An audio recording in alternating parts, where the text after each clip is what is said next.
ओम तव कथामृतम तप्त जीवनम कविभिरीरितम कल्मषापहम श्रवण मंगलम श्रीमदाततम भुवि गृह्णन्ति ये भूरिदा जनाः। श्रीमकथित श्री श्री रामकृष्ण कथामृत पाठ श्रीयुक्त केशवचंद्र सेনের সহিত নৌকা বিহার। তৃতীয় পরিচ্ছেদ। यत् सांख्यै प्राप्यते स्थानं तद् योगैरपि गम्यते एकं सांख्यञ्च योगञ्च यः पश्यति स पश्यति। गीता 5:5। জ্ঞানযোগ, ভক্তিযোগ ও কর্মযোগের সমন্বয়, পালিশ ও তার খোলটা, দেহি ও দেহ। ঠাকুর কি বলিতেছেন যে দেহ বিনশ্বর, থাকিবে না। দেহের ভিতর যিনি দেহি তিনিই অবিনাশী। অতএব দেহের ফটোগ্রাফ লইয়া কি হইবে? দেহ অনিত্য জিনিস, এর আদর করে কি হবে? বরং যে ভগবান অন্তর্যামী মানুষের হৃদয়ের মধ্যে বিরাজ করিতেছেন তাঁরই পূজা করা উচিত। ঠাকুর একটু প্রকৃতিস্থ হইয়াছেন। তিনি বলিতেছেন, তবে একটি কথা আছে, ভক্তের হৃদয় তাঁর আবাসস্থল। তিনি সর্বভূতে আছেন বটে, কিন্তু ভক্ত হৃদয়ে বিশেষ রূপে আছেন। যেমন কোনো জমিদার তার জমিদারির সকল স্থানেই থাকিতে পারে, কিন্তু তিনি তাঁর অমুক বৈঠকখানায় প্রায়ই থাকেন, এই লোকে বলে। ভক্তের হৃদয় ভগবানের বৈঠকখানা, সকলের আনন্দ। এক ঈশ্বর, তার ভিন্ন নাম। জ্ঞানী, যোগী ও ভক্ত। জ্ঞানীরা যাকে ব্রহ্ম বলে, যোগীরা তাঁকেই আত্মা বলে, আর ভক্তেরা তাকেই ভগবান বলে। একই ব্রাহ্মণ যখন পূজা করে তার নাম পূজারী, যখন রাঁধে তখন রাঁধুনি ব্রাহ্মণ।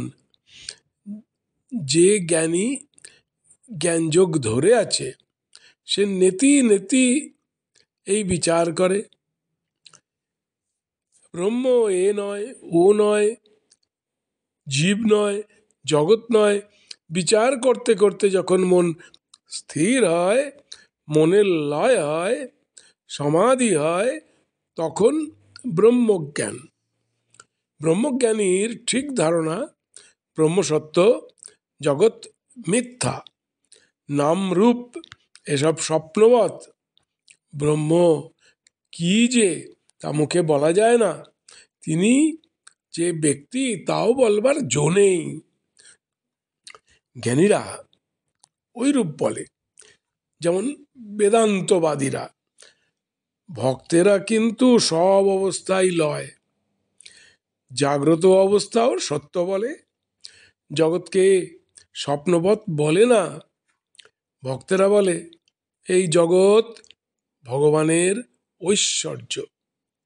আকাশ, নক্ষত্র, চন্দ্র, সূর্য, পর্বত, সমুদ্র, জীবজন্তু এসব ঈশ্বর করেছেন, তাঁরই ঐশ্বর্য।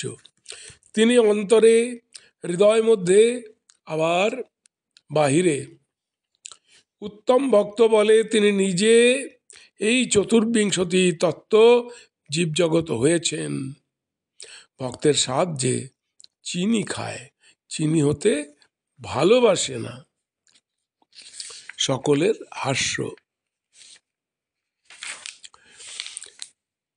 ভক্তের ভাব কিরূপ জানো? হে ভগবান, তুমি প্রভু,